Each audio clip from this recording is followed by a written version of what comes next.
તો અન્ય સમાચારની વાત કરીએ તો સુરતમાં અસામાજિક તત્વોએ આતંક મચાવ્યો। માન દરવાજા પાસે વાહનોમાં કરી તોડફોડ। 15થી વધુ શખ્સોએ કોલોનીમાં વાહનોમાં તોડફોડ કરી હતી। સોસાયટીમાં હાજર લોકોને પણ ધમકાવીને માર માર્યા હોવાનો આક્ષેપ થઈ રહ્યો છે। સ્થાનિકોએ અસામાજિક તત્વો સામે કડક કાર્યવાહીની માંગણી કરી છે। પોલીસે સીસીટીવીના આધારે હવે તપાસની કામગીરી હાથ ધરી છે। ત્યારે લોકો પણ રાહ જોઈ રહ્યા છે કે આ જે અસામાજિક તત્વો છે તેમનું ક્યારે સરઘસ કાઢવામાં આવે, કારણ કે તેમણે રહીશોને ધમકાવ્યા છે, માર માર્યો છે। અસામાજિક તત્વોએ જે રીતે આ સીસીટીવી પણ તોડી નાખ્યા હતા અને સ્થાનિકોએ અસામાજિક તત્વો સામે કડક કાર્યવાહીની માંગ કરી છે। સુરત શહેરમાં અસામાજિક તત્વોનો આતંક જોવા મળી રહ્યો છે। દ્રશ્ય જોઈ શકાય છે, સલાબતપુરા પોલીસ મથકના વિસ્તારના છે અને અસામાજિક તત્વો ચપ્પુ, તલવાર જેવા ઘાતક હથિયાર લઈને આવી પહોંચ્યા હતા અને અહીં પાર્કિંગ કરેલી અનેક વાહનોમાં જે છે તોડફોડ કરવામાં આવી હતી। દ્રશ્યમાં જોઈ શકાય છે અનેક બાઇક અને અનેક મોપેડ છે જેમાં તોડફોડ કરવામાં આવી છે અને સ્થાનિકોમાં જે છે આક્રોશ જોવા મળી રહ્યો છે। એટલું જ નહીં, અસામાજિક તત્વો જે અહીં સોસાયટીમાં લાગેલા સીસીટીવી કેમેરા પણ જે છે તોડીને અહીંથી ફરાર થઈ ગયા છે। ત્યારે આવા અસામાજિક તત્વો સામે કાર્યવાહી કરવામાં આવે તેવી લોકોની જે છે માંગ ઉઠી છે। કેટલાક સ્થાનિકો છે, આપણે એમની જોડેથી જે છે જાણવાના પ્રયાસ કરીશું। જણાવજો તમારું નામ ને કઈ રીતના આતંક છે અસામાજિક તત્વોનો।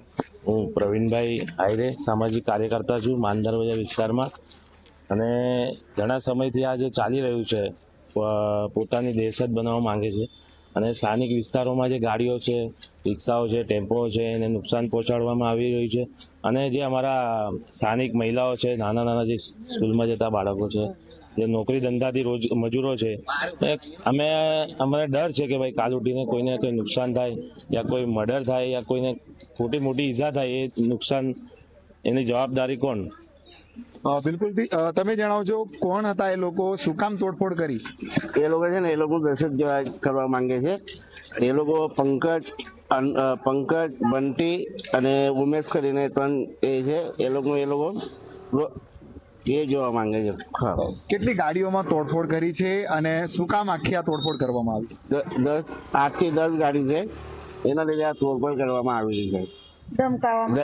શું કહે છે, લોકોનું શું કેવું છે? ગાળ આપતા હતા, બહાર નીકળો, માનો દૂધ પીધેલા હોય તો ખરાબ વર્તન કરતા હતા। બૈરીની જોઈને કઈને બધા બૈરી જોઈને અંદર ભાગી ગઈ ડરીની અને ગાડી અમારે દેખતા તોડી અમે અંતાઈની જોતા હતા। ઉમેશ, બંટી અને પંકજ।